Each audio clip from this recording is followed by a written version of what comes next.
thank you, and thank you very much for the opportunity to present the project findings and the information from this project. So the Barwon Southwest region is cancer region is a diverse region, and it includes Geelong, Surf Coast, regional cities and towns, rural and remote populations, and actually extends to the South Australian border. The project partners for this project were Barwon Health, Barwon Medicare Local, Deakin University, Western District Healthcare, which is based at Hamilton, Barwon South Western Regional Integrated Cancer Service, and of course Department of Health. The project objectives encompassed a very broad range of survivorship issues and concepts. Nurse-led survivorship clinics were to be established for a range of tumour streams from high to low risk groups. Individual survivorship care plans were to be designed and implemented. An important focus of the project was coordinating pathways of care between cancer services, GP and allied health providers. To consider and develop a risk assessment tool to guide decision making regarding a transition of care to GPs. To develop a network of community services and supports for survivors. The model was actually to address two important aspects, both the need of the survivors but also the changing health environment, and of course as a major part of that, to consider sustainability of any pilot project that was begun. So some information about the nurse-led survivorship clinics. 99 participants attended the clinics and they were all within 2 years completion of curative treatment. In this case, curative treatment relates to chemotherapy and radiation therapy, and the patients may also have had surgery or other treatments. The survivorship clinics were implemented across 3 sites. Geelong is the central site, Hamilton, and then a small outreach colac from Geelong, outreach clinic from Geelong, was established in Colac. Survivorship care plans specific to 8 tumour streams based on a common template used as a baseline were developed, and there's a list there of the tumour streams that were addressed. The survivorship care plans and all the survivorship documents were established and stored in the electronic format that's used by Barwon Health, which is the ARIA format. It's a word-based format, so not difficult to use. In theory, it provided some auto-population capacity, some capacity to collect data, and also to individually tailor the person's care plans as their needs varied. The nurse-led survivorship clinic consisted of 2 meetings. The first meeting was a focus on physical and psychological assessment, based very much on many of the topics that were introduced by Michael in his first presentation. Between them, the first and the second meeting, which was usually 2 to 3 weeks, the survivorship nurse was extremely busy, or the nurses. I should say there were 2 survivorship nurses, one based in Geelong and one in Hamilton. Developing a treatment summary, contacting GPs, developing and accessing, finding referral sources, and gaining sign-off for the survivorship care plan that was developed occurred between the meetings. And then the second meeting focused on the provision of the care plan, health educational, optimal health empowerment and health literacy type of approaches, and referrals to allied health and community services were made or finalised at that stage. It's really significant that over 50% of the participants received allied health referrals, and I find it hard to believe, but our Professor Trish Livingston from Deakin is here, and she assures me that 100 referrals were made for those participants, really supporting the research that shows there's many unmet needs, particularly in the area of rehabilitation, physical, psychological wellness. Okay, this is a very simplified version of a model that we've presented in our final project report, and it really proposes that the survivorship nurse-led clinic, which in this case has been positioned towards the early stage of that post-treatment phase, really strengthens or can be utilised to strengthen GP engagement and a framework on which further transition to GPs can occur. GPs received a copy of the survivor's care plan And they also, on request from the GPs, we established a one-page tumour-specific guideline in medical language, which also accompanied the survivorship care plan. Very early on, we determined that the patients needed one version of language and perhaps document, particularly because health literacy was, some of the health literacy was at a fairly low level. And GPs wanted a one-page specific document that related to late and long-term effects, signs and symptoms of recurrence, and specific issues around follow-up of survivorship health issues, but in language that was concise and that they could address quickly. One of the great successes, or one of the strategies that was very successful in the project, was to align our discussion, our documents with chronic care and health prevention techniques. And in some ways that's one of the major recommendations out of the project, to speak the language of private care, the GPs and allied health providers.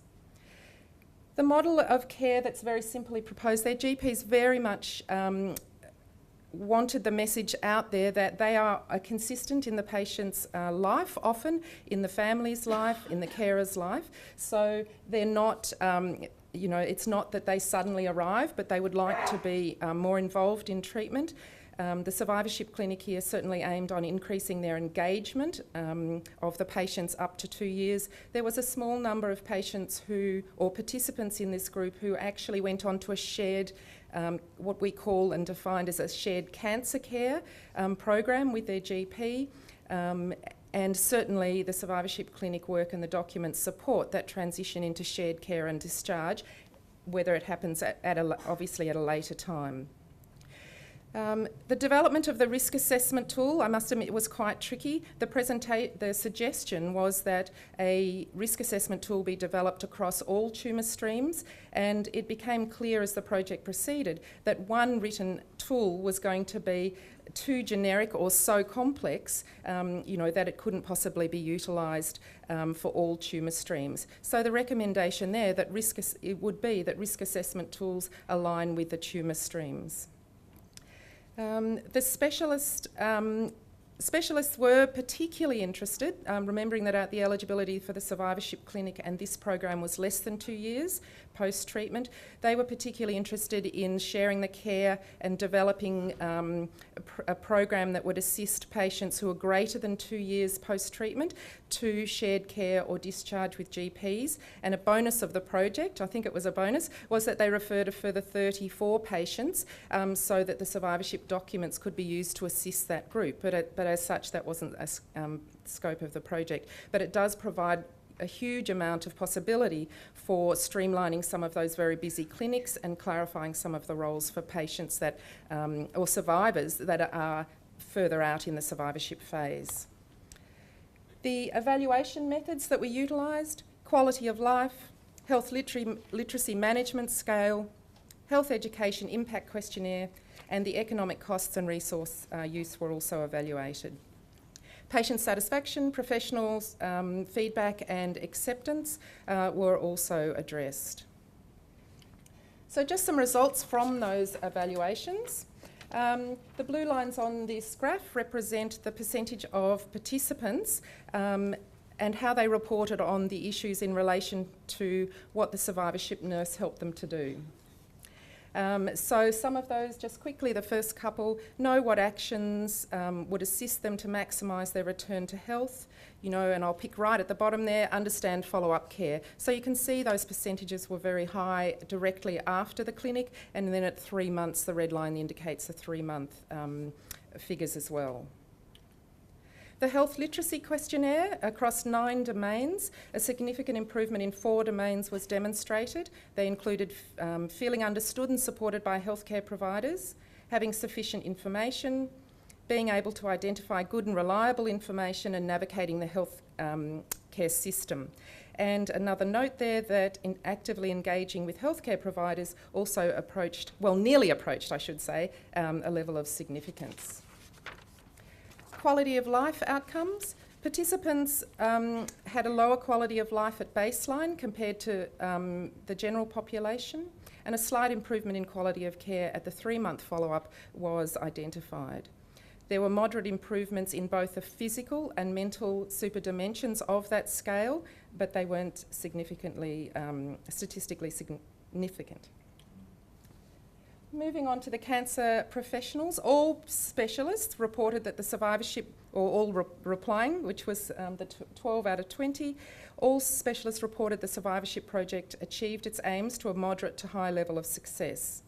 90% rated the success of the program to be very high in enhancing continuity of care between cancer specialists and GPs. 70% believed that the Cancer Survivorship Project had improved post-treatment care for their patients.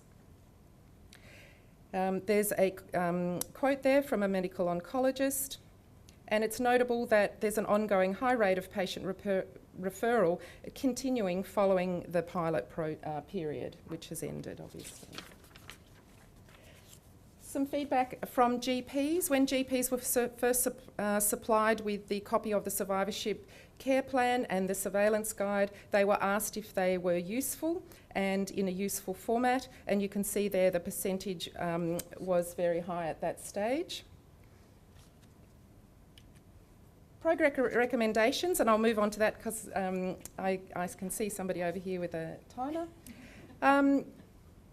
Some of the project recommendations are that survivorship be embedded in the cancer trajectory, that actually involves quite a significant culture change, and that survivorship should be discussed, where appropriate, much earlier in the cancer trajectory.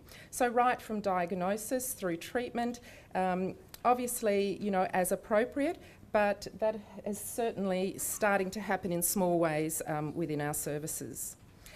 Very importantly, we feel there's no right time to present survivorship clinic services, you know, at 2 weeks, 3 months, whatever, and that patients or participants should have the information re-presented to them, and so that they see it and can take it when it's appropriate and when they feel they're in a position to take on more information.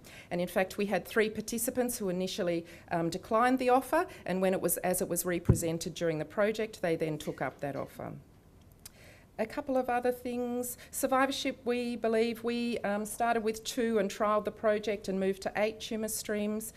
We have the prostate cancer documents ready to release and use, and we believe it should be included. All patients should have the opportunity to participate. We also suggest that those patients living long-term with a cancer diagnosis and on long-term treatment would benefit, and there'd be savings and improvements in the care and the service towards them. We think it's vital that more work is completed in firming up those pathways from cancer services to GPs.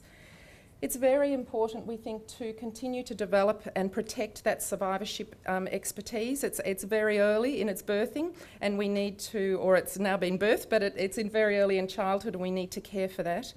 There's an opportunity for the people who are skilled now in survivorship to actually consult and advise on broader issues and survivorship implementation. And of course, development of electronic capacity is going to be of a huge benefit, particularly models or sharing resources and information with GPs and improving that so there's improved and quick access to communication and data and changes of information. I do have some top tips which you'll be able to read in the slide presentation, but I'd just like to finish by showing you the logo, a participant of our project who, as a transplant participant, designed this for us, and it's on the front of our final project report. And you can see the quote there, "Treatment is just the tip of the iceberg, survivorship is what lies beneath the surface." That's a little gift from that particular participant. Okay, so thank you.